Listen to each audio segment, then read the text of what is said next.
we ready to start? Okay. All right. Are you ready? Sure.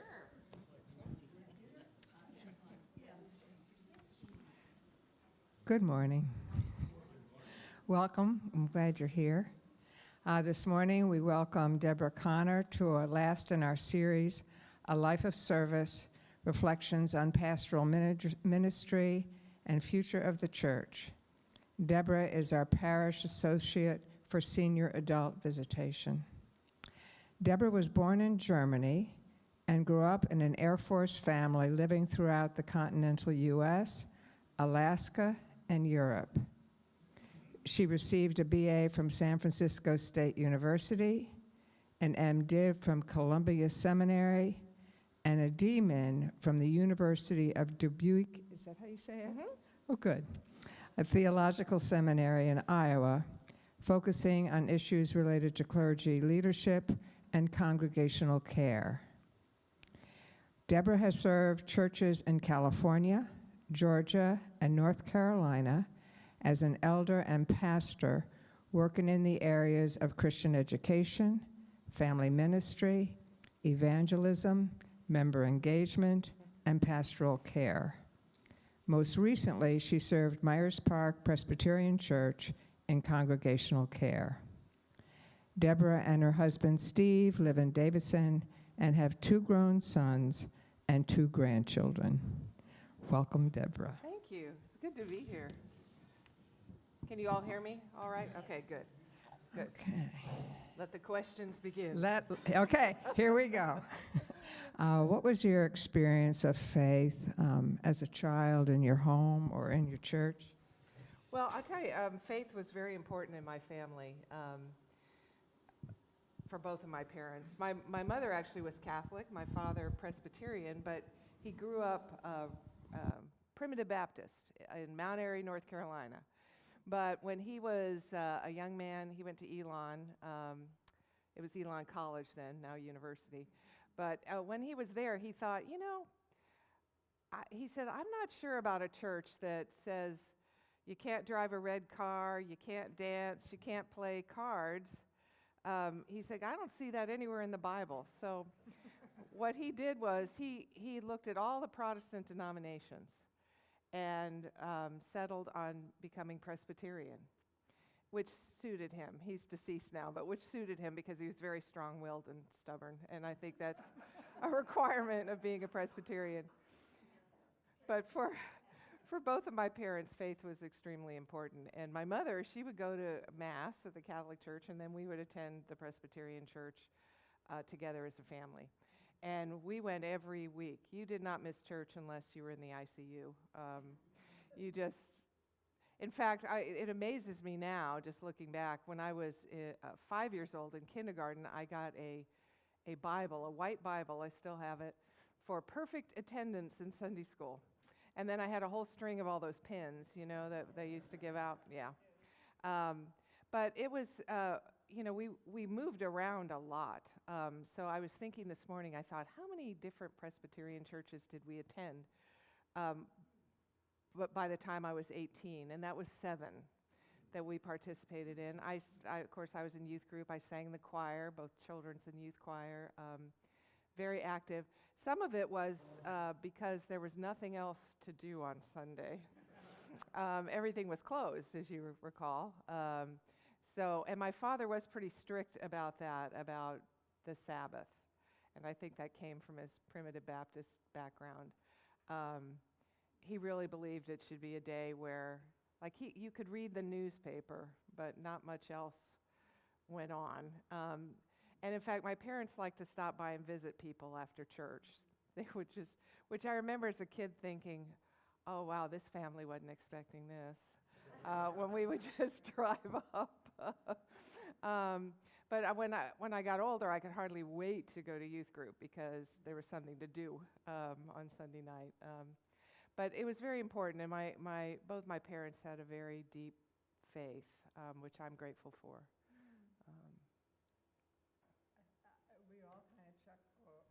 We all kind of chuckled when she mentioned those little pins. How many of you had all that? Yeah, with all those little pins.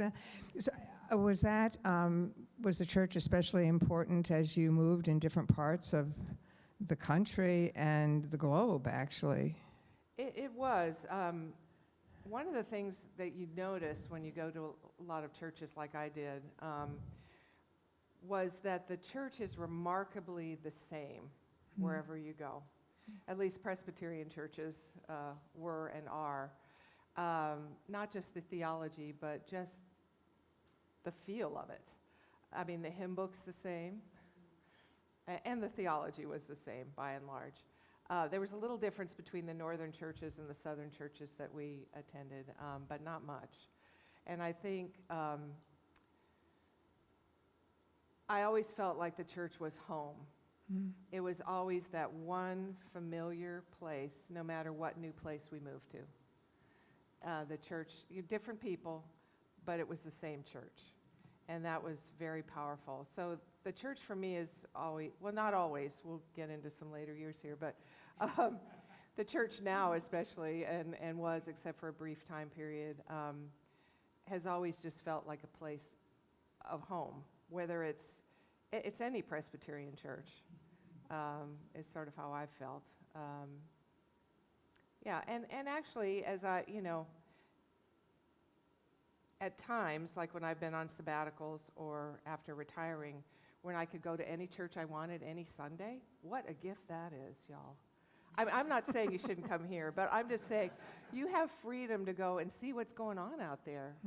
But I have to say, by and large, even in some churches where people are like, I'm never going there, I'd listen to the message and go, yeah,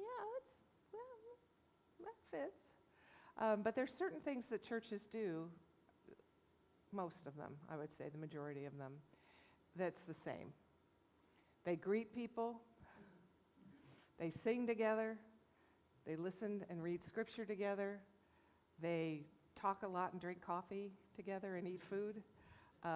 There's fellowship, and so that's always felt like home. Yeah, I've thought about that, and I thought, the church is one of the few, or perhaps maybe the only, where the whole mission is to be kind and to serve others. I mean, there are lots of great places to volunteer, but the churches, and churches aren't perfect, but their mission is to care and to love other human beings, to follow the whole message and life of Jesus. Was there anything particular that, was it the music? Was it the fellowship with the people? Was it the preaching or the familiarity that struck you? Because this stretched your whole, right up through teenagehood, right? I would say was the prayers. The pastoral prayer time, to me, was always the most moving time for me in worship. And at the time, I didn't really realize why, but as you get older and you reflect back on life, I think, the realization, I was thinking about this morning as I was getting ready to come here. From the time I was a little child, I always talked to God. Not necessarily praying. My mother taught us all kinds of prayers to memorize, that sort of thing, besides the Lord's Prayer. But I remember, I look back and go, wow, I used to just, as a child, like, as I was falling asleep, I would just be talking to God. And I feel very blessed that for most of my life, I've had a very strong sense of God's presence with me. And I didn't realize what a gift that was and is. So prayer in worship, and it continues to be just one of my, I don't want to say favorite, but it really, to me, is the most meaningful part of a worship service. I like all the prayers, but of course the pastoral prayer that's longer, there's just something there. I can just feel the Spirit moving among the people. And so I always look forward to that every Sunday. So, no matter whether, I'm not looking at the sermon. I mean, it's great when there's a good sermon, but I'll tell you about sermons. Every sermon, I don't care who it is who's preaching, it could be a beginner, it could be somebody who's, some big name that, you brought in from somewhere. God will always say something, at least one little thing, to each of us that we need to hear, if we're willing to listen. And it's very hard as a pastor when I hear other preachers because I'm there analyzing. I'm like, oh, I think I would have put that story over here, and I would have moved that over there. And, and I think, ooh, stop. And I listen to a lot of new preachers or seminary students who are preaching, and they're doing the best they can, But every time there's something, a sentence, or just some way that God moves. And so I really do look forward to that. And of course, I love singing. And I remember just singing with my parents. My mother had a beautiful singing voice. My father, no. But he sang with such enthusiasm. I mean, I can just still hear and feel his presence there in the pew, just singing as loud as he could. And it was like, woo, but he was enthusiastic. That's just, oh my. So you mentioned that as a child, you would pray at night, and that there were times where you felt the experience of God in your life. Is there a specific time you can remember, or is that just a sense that you weren't alone and there was can you talk about that a little bit, or is it just too hard to? No. I mean, you're asked to talk about these things a lot when you're going to become a minister. Yeah. In fact, you're asked to tell every kind of version, every which way of your life. And that's important, to have some clarity about who you are, who God is, God's continuing work in your life. I think it's hard to describe. It is just a sense that God is present. And that includes times where, well, let me say it another way. There are times where I felt like God was a million miles away, except that I knew, because I think of faith as an act of the will, not just an emotion. But I would always know as an act of faith and an act of the will that God was present regardless of my feelings. However, most of my life I felt a presence, that God was present in some way, even when things were going terribly bad and there was tragedy involved. I think then, probably in those times, I felt God's presence more than ever. It was other times when, it's nothing life-threatening or morally threatening or anything like that going on where you just lose track of God, but God is present. And that's been a wonderful gift. Did that whole stream, did that go along with you as you went into college? And then I want to ask about, but what was it like in college? I mean, well, here's the was thing. God really far away or still? No, I think God was close. I think the church got really far away from me.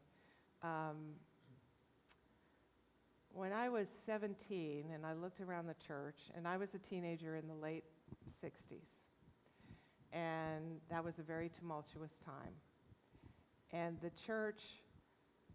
churches we attended, became very judgmental in my mind about how you dressed, how you looked, how you acted, what you did. And it was little things back. I laugh kind of now going, what?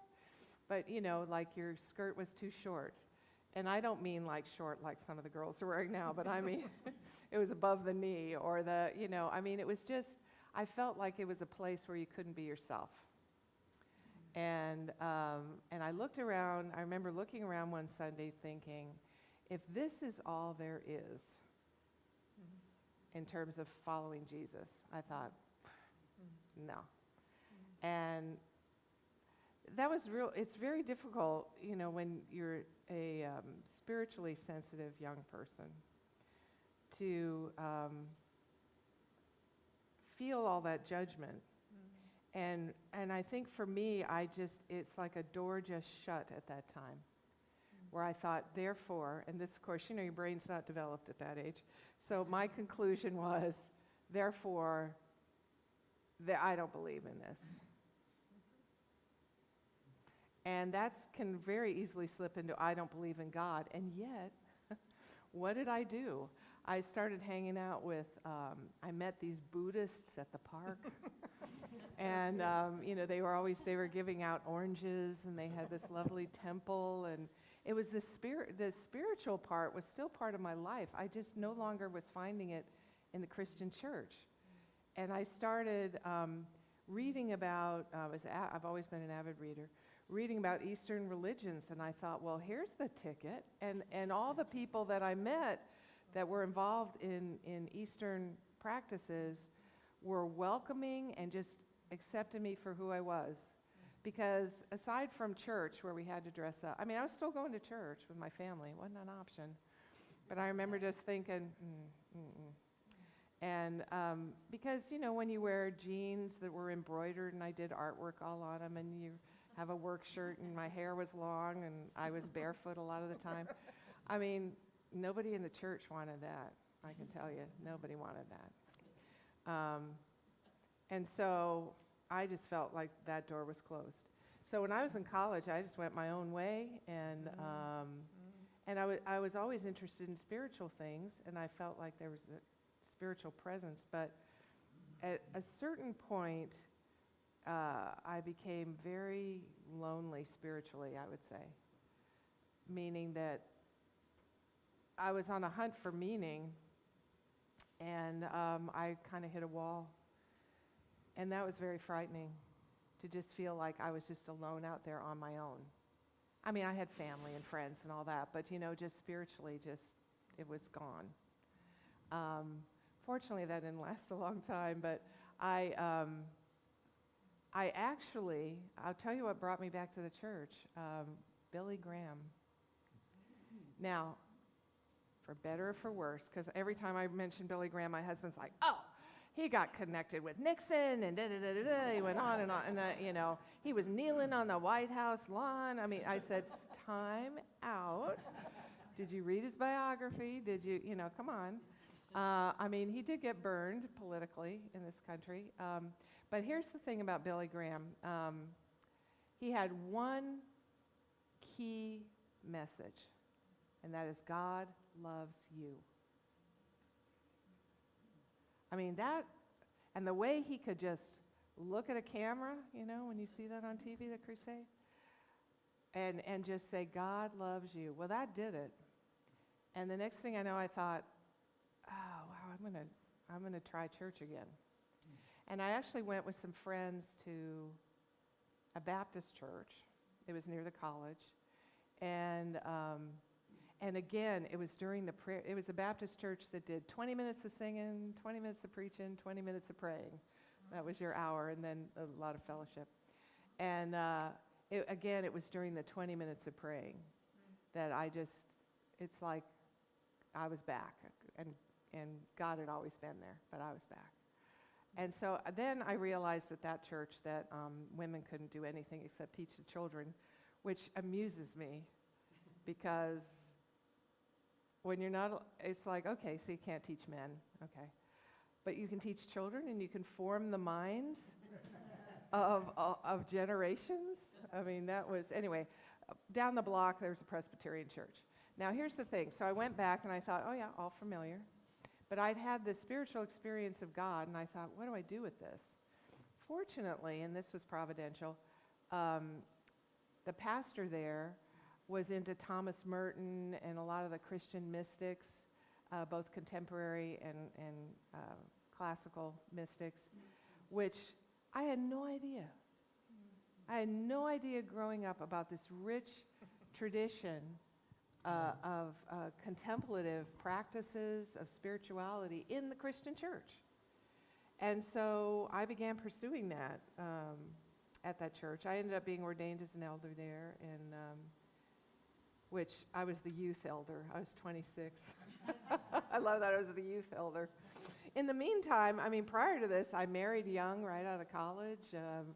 I started a family, so, and my husband, God love him, he was very patient, because when we got married, his uncle married us. His uncle was a Methodist minister. And I said to him, I said, I don't believe in any of this. That's what I said to I look back and just smile. I was 22. And he said, oh, that's okay. He just hung in there with me. my husband. He really did. He never debated anything with me. He just hung in there with me. Anyway, so that's probably more than you wanted to know on that No, question. it's fascinating. I love your being drawn to the Buddhists. I went on a Buddhist pilgrimage as an adult with Hun Lee here because Okay. I'm drawn to that too. And I love how you were drawn to the mystics in that one church, but you were a mystical kid from the get-go. So it just, Billy Graham just named it for you. That's fascinating. So was this through college that you were, because you were 28, is that what you? No, I was 22 when I married. 22. That's right after Okay. college. Okay. And actually, that's when all that happened. It was right after college and getting married and all that. And then got back involved in the church. And so how did the call to go to seminary, and when did that happen, and how did that happen? And That didn't happen till, it was, of course, I was back praying a lot. It still is a big part of my life in the morning. Although I find I'm praying a lot during the day, but for frivolous things like a parking space, especially in Davidson. does it work?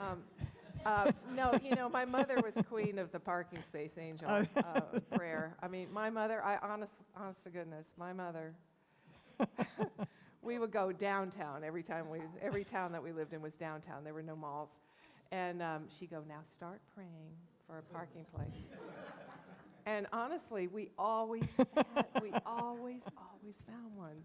So when she got older, she's deceased as well, but when she got older, I go, okay, Mom, if we weren't going somewhere where there's a big parking lot, I'd go start those prayers. I mean, honestly. Does it work? Yeah, I mean, she was amazing. I don't know what that was, but anyway.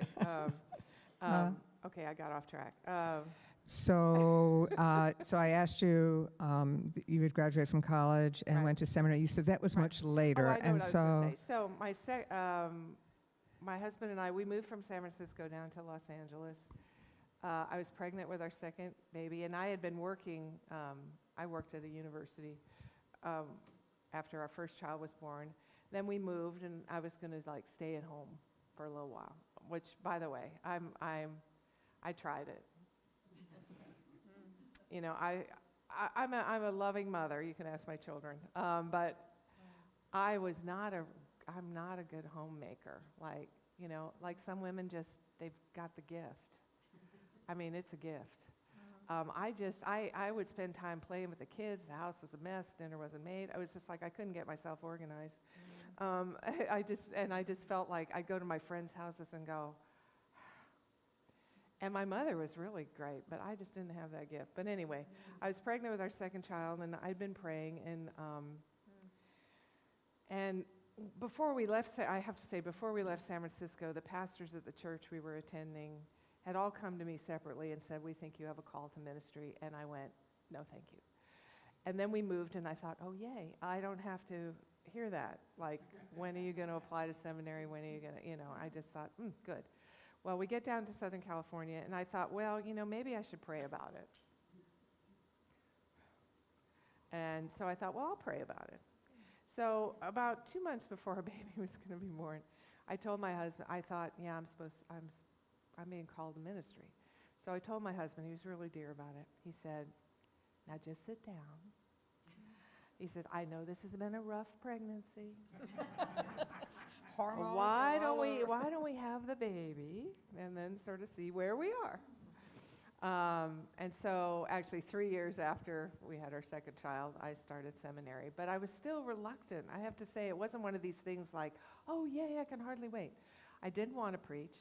I thought, I can't do what ministers do. I mean, I'd seen it as an elder in 2 different churches. I thought, I can't do that. So I decided that I was going to be a chaplain, a hospital chaplain. I thought, now that I thought I can do. I had spent a lot of time as a child sick with a variety of things and in the hospital. And the hospital, to this day, is still a very comfortable place to me because I had good experiences in hospitals. So I was preparing to be a hospital chaplain. I actually started seminary at Fuller Seminary, and that was my whole focus. And I was taking counseling courses. This is what I'm going to do. And although I have to say I was reluctant to plunge into, I mean, I kept hoping, let me say it this way. I kept hoping that God would say, oh, never mind. It's okay. You don't have to do this. Anyway, so. But that didn't, you didn't feel like, so what did you feel like? Like this is, I meant to pursue this. This is. Well, I felt once I thought, well, I kept referring to it as I'm just testing the waters, testing the waters, testing the waters. Well, I had a wonderful, I was a candidate under care of the presbytery in California, and I had a wonderful liaison who just wouldn't quit. There were some times where I just thought, no, I'm not doing that. And she'd go, no, this is what you're going to take this semester. I mean, she was insistent, and it took that until finally I realized, yes, okay, this is what I'm supposed to be doing. My husband had an opportunity we'd been praying. I really wanted to go to a Presbyterian seminary. But, we were geographically bound by his work.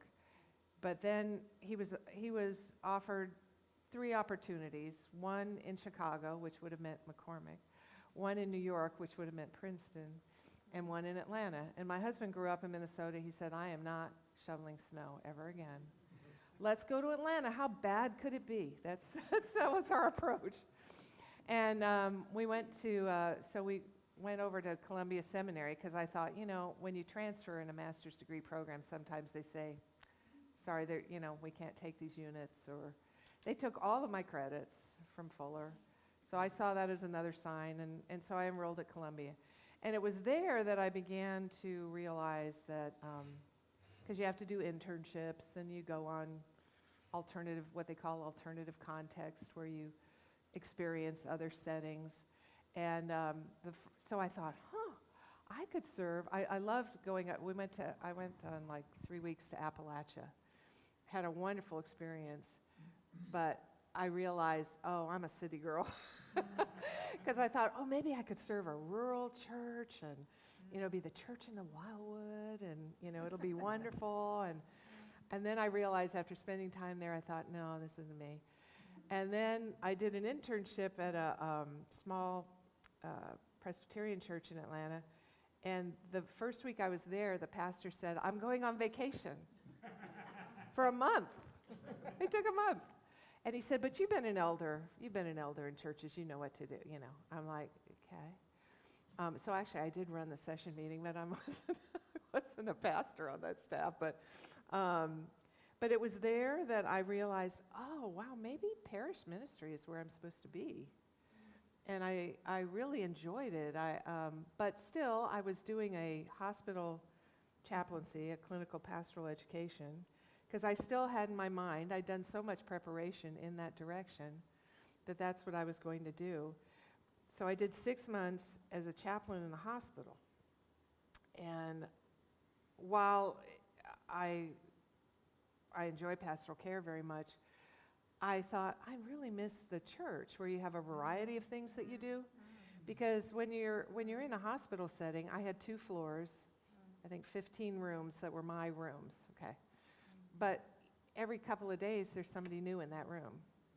So you never build relationships with the people who are going through things. Now you connect with nurses and staff, that sort of thing. But I realized that I want to teach and I want to preach. And so I went to the head chaplain. I said, I can't continue with this. I said, because I want to preach and teach. He goes, but you can preach here. And I'm like, you mean the 3 people I'll never see again that were in the chapel? I mean, it's just different. And so really that small church where I did an internship is really when I realized that, I want to serve in parish ministry. But I had a young family, and so I purposely chose to be a career associate pastor, and which means that I was in large churches. I've always served large churches, and I think this is the smallest church I've served as a pastor, aside from internships and things like that in seminary. well, maybe, no, I first went to North Avenue Presbyterian in Atlanta, and I think they were about this size, I guess, maybe 1,200, 1,400. Then I went to, oh, No, do you want so, to go into the n- next? no, you got your DMin somewhere, is that? I did that. I'd been in ministry for 12 years before I did that. Yeah, it's really, I I see. think it's really important. I'm kind of a purist when it comes to a doctor of ministry. It's really important that you have some experience before you do that, because it's a practical degree. It's not like a PhD where you're primarily going to teach. I didn't want to teach in a seminary or university. It's kind of like your MD. Your MD, it's a practical doctoral degree. It has to do with the practice of something. So that was something else I didn't want to do. I thought, I'm never doing that. I'm busy doing ministry. I'm loving it. I don't want to do that. And again, that was something that others kind of steered me into, where I had to surrender. Sounds terrible, but yeah, that was a thing where a former professor of mine said, we're starting a cohort at University of Dubuque, and this is perfect for you. It's leadership and pastoral care, which is a rare combination. And I said, well, I'll think about it. The next thing I know, I got a call from admissions that said, we just sent you a packet. We're so glad you're applying. I'm like, well, I'm just thinking about it. Then my father called me and said, you should do your doctor of ministry. I'll pay for it. So now I thought, well, I have an admissions packet. I got a teacher that really wants me to be in her cohort, and I've got the money to pay for the doctor of ministry. And then I warmed to it. God does that in my life. God, That's so nice. has come to me with things, and at the time I'm like, and then others come and say, yeah, and I'm like, and I think, well, I've got to pay attention. This is something that God's doing. I didn't just think this up while I was sitting around. Yeah, I'm just struck by how deeply you're aware of yourself and reflect on, how does this feel? Is this who I'm meant to be? And so how do you feel that God worked in that? What did you just say? That you felt... Well, God brings God brings things to you? Yeah. And and do you pay really good attention to that? Like when something happens and you didn't do it, do you say that? I do. I don't like it necessarily, but I do. Because I'm the kind of person that I set goals. I mean, look, I carry this with me everywhere. If I were to lose this, I think, okay, Deborah, get a grip. If you lose it, so what? And I'm like, oh no. All my lists are in here, all my stuff. I've always been kind of a goal setter. I'm getting better as I get older, but I was kind of insufferable in a way with my goal setting and my ideas and the direction I'm going. And I would just strive. I was striving is the word I would use a lot to do things. And a lot of times with no success. And then I'd have to go, okay, wait. And then it'd be like, wait on the Lord. Whew. Okay. Gonna wait on the Lord. When I'd want it, I'd like, Lord, tell me.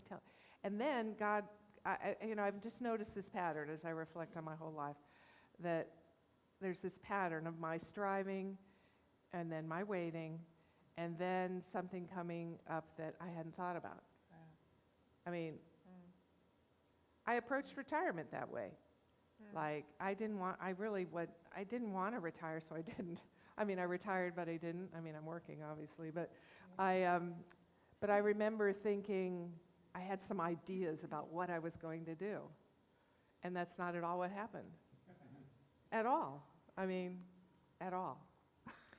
So what was the first church that you served? Did you tell us that? Was that also like God opening something that you didn't expect, and you said, well, must be where I'm meant to go? Or tell us about the first parish you served and then the next. I mean, how did that all, there are so many little things in different places. Yeah.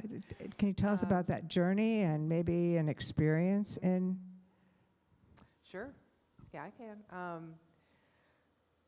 well, when I graduated from seminary, again, geographically bound because of my husband's career.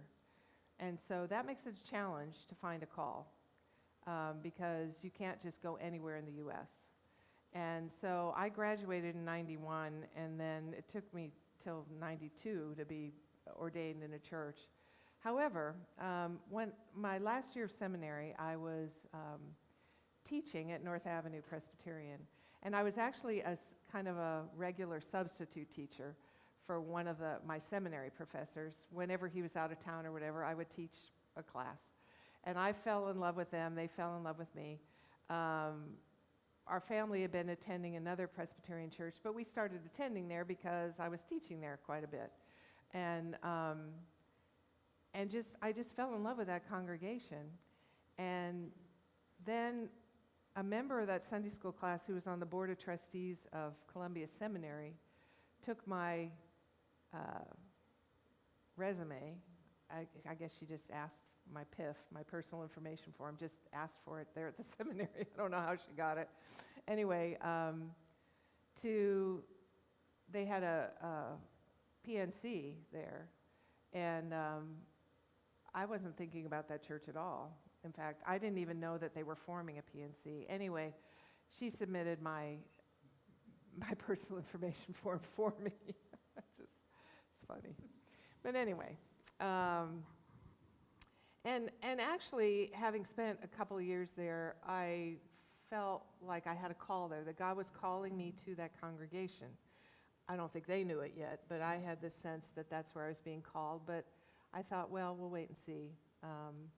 In the meantime, my PIF was out there all over the place, and there was just nothing. There was just nothing. So because I didn't want to be a solo pastor because of my family. I wanted to be on a team. That was the other thing. I didn't want to be a solo pastor. I wanted to be part of a team, and you got to be in a bigger church to be part of a team. So anyway, so I ended up being called to that church. However, this is fascinating. When they came to the congregational vote, 25% of the congregation voted no to my coming because they didn't believe that a woman should be ordained. Yeah. It was a more conservative Presbyterian church, but they didn't think that a woman should be ordained. And so, but I knew that going in. But it was one of these things. It's like God was calling me. I'd already spent a lot of time saying no to God, and God got God's way anyway. And so I just thought, well, okay. It was rough, let me just say. It was rough. I was the first woman to preach in that pulpit. And this was in an associate pastor role, but there was a group in that church that was really against women being ordained. And I think some of it had to do when the Northern and Southern churches reunited in 1983. Churches were given 7 years to decide if they wanted to stay in the newly formed PCUSA or they could leave. Well, they were right there on the edge of it. And they had decided to stay, but there were still people in that church that really felt that they should have gone. But they weren't going to leave their church. You know how that is. I'm not leaving no matter what happens. It was an interesting time. I learned an awful lot in that situation. Talk about that. It was interesting. I'd sit in a session meeting, and usually every session meeting, one of the elders would stand up and read from the Westminster Confession about men are pastors. And then I'd have it was just a mixed bag. There were folks that, I was doing evangelism there, which is really fascinating. So one Wednesday, one of the elders, he wasn't currently serving on the session, but, it was a larger church. So he's coming down the hall, he said, "Oh, are you one of the new members?" and he was very friendly and warm, and I said, "Oh, no, I'm Deborah Connor, I'm, the associate pastor evangelist." He started backing away I mean, really, it was, I look back and I think that's kind of hysterical. It wasn't at the time, and he said, "You are what is wrong with this church," screaming at the top of his lungs. And it was a Wednesday night supper, you know. So there were some things like that happened along the way, and I realized, because I was called there, that I was going to love them more. So funny thing, the first Sunday that I preached there, and first time they had a woman in the pulpit, the church was packed because I think there were some people just hoping and thinking that the roof was going to be torn off and that I was going to be plucked out of that pulpit by God. But it was really interesting. I don't even remember what I preached on, but some of the folks that were really opposed, particularly some of the older women, that was the group I really remember, were hugging me. And the funny part, though, was we opened the doors. It's right there on Peachtree and North Avenue.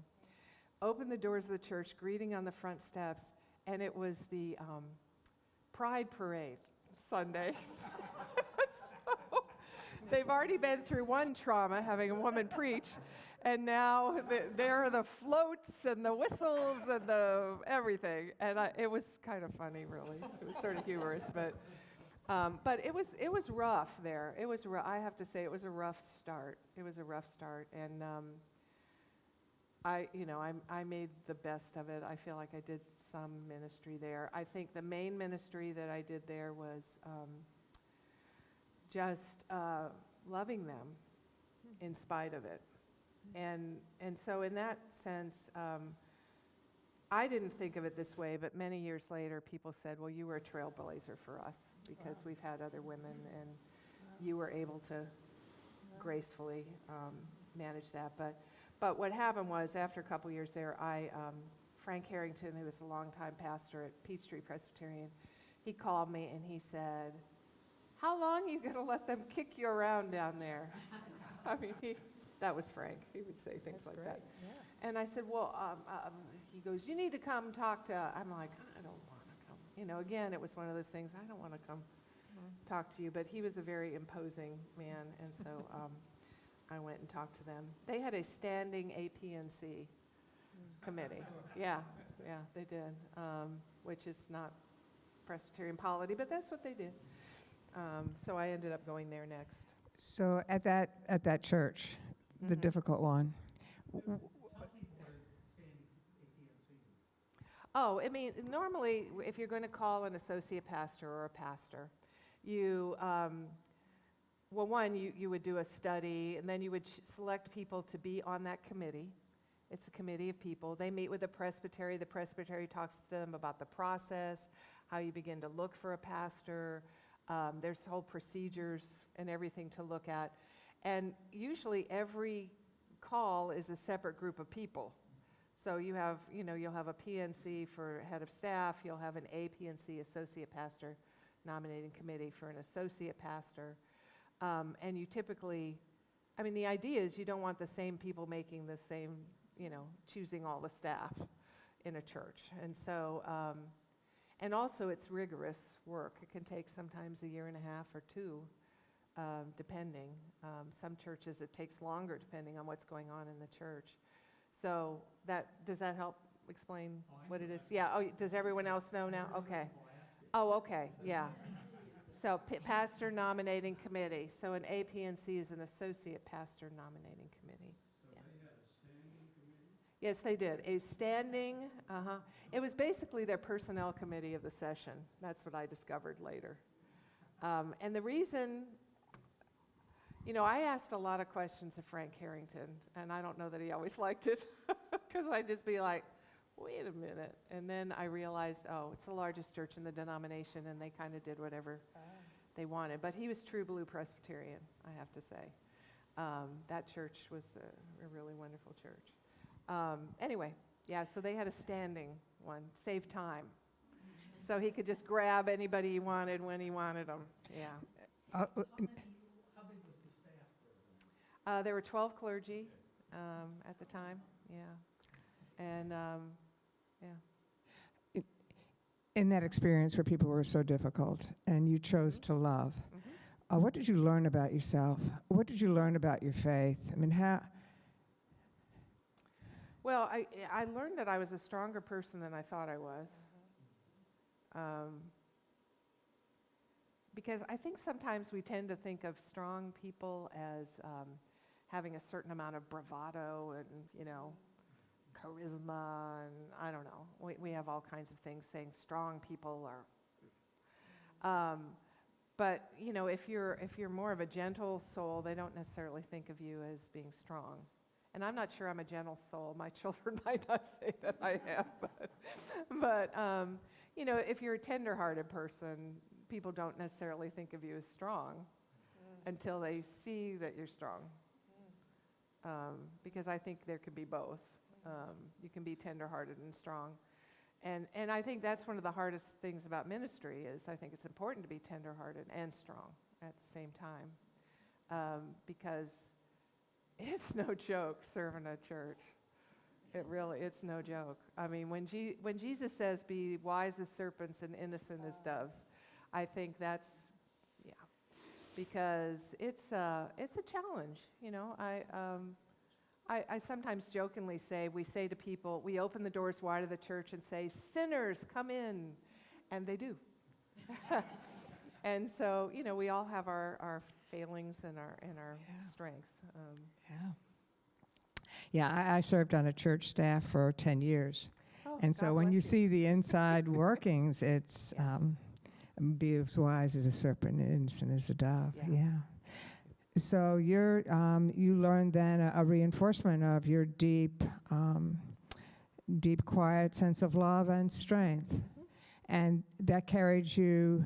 Well, I want to ask you about situations that were difficult. We may have heard one. I want to ask you about also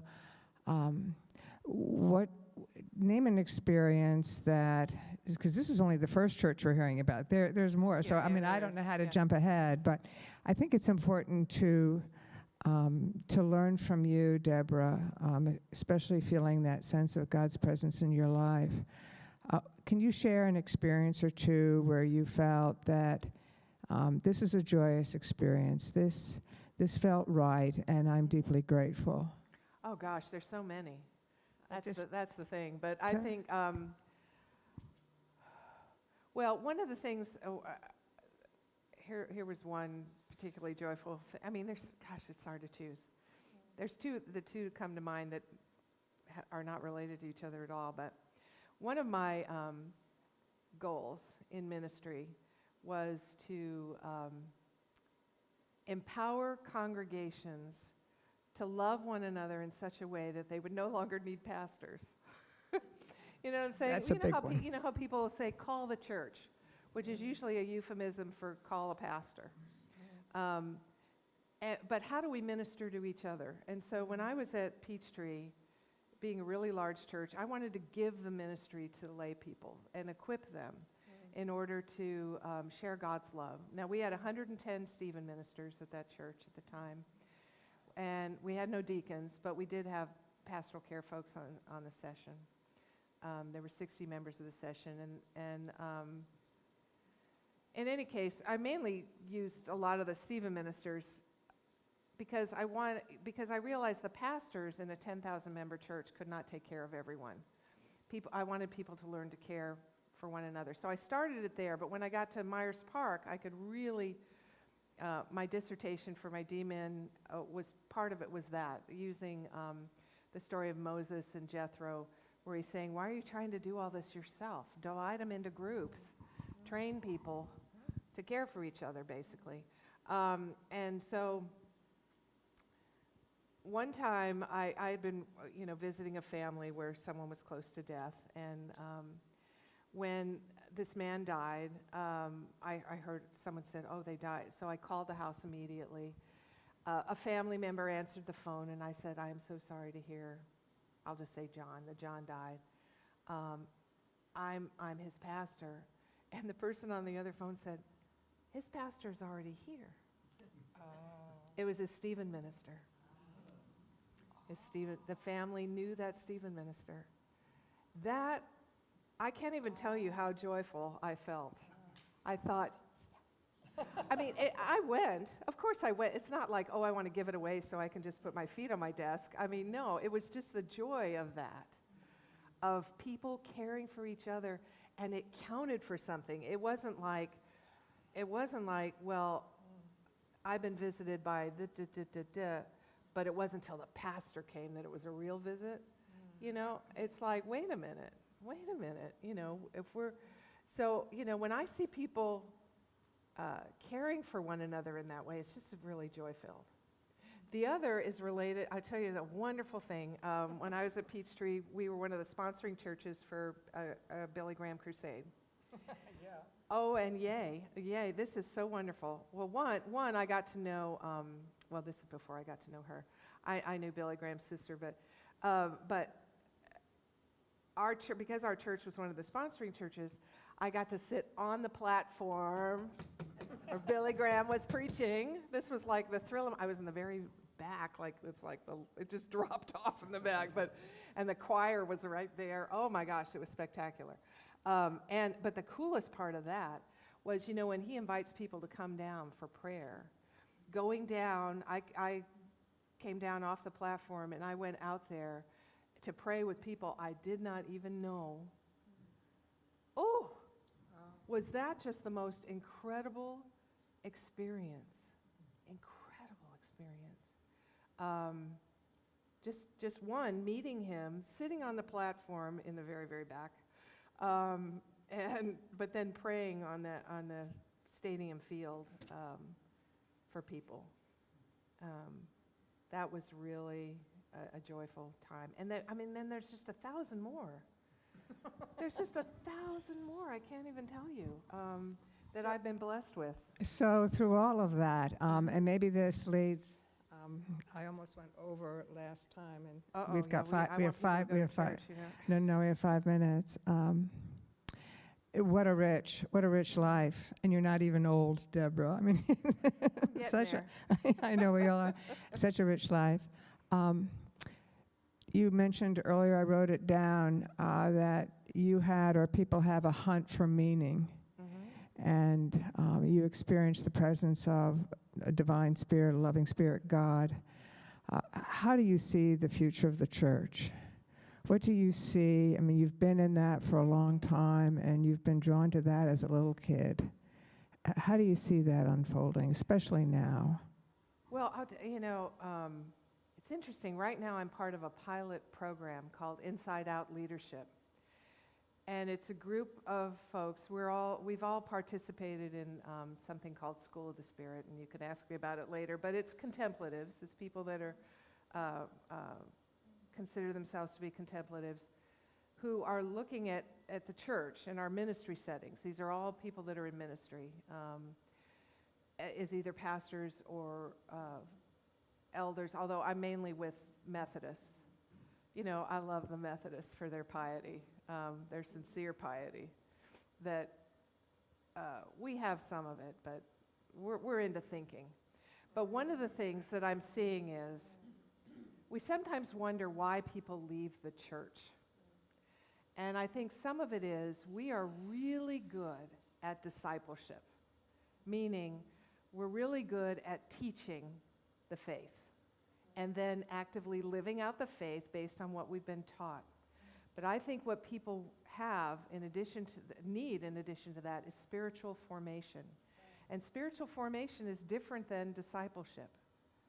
Spiritual formation is something that's happening internally, and I think what happens to some people is, you'll see it sometimes, very active people, and all of a sudden, they aren't on the committees anymore, they aren't doing the things they used to do, and you wonder, where are they? And I think sometimes you hit a wall, and it is that wall of, is this it? Is this it? And I think one of the things we're doing in this pilot program, and I don't know where it's going to go because I'm a participant and we're all just kind of moving out there. But I think helping people discover this helping them really with their spiritual formation. And I don't mean just teaching them more things, but I mean providing experiences where people can have experiences of the living God from a devotional standpoint. You know, most of us, if we're given a Bible and we start to read a passage, we may start analyzing it, going, what was the historical critical thing? What kind of literature is this? Who wrote this? What happens, and I find this, I work with the Lectio Divina group, which is divine reading, and a lot of times what happens is it'll say, no, how did this passage speak to you?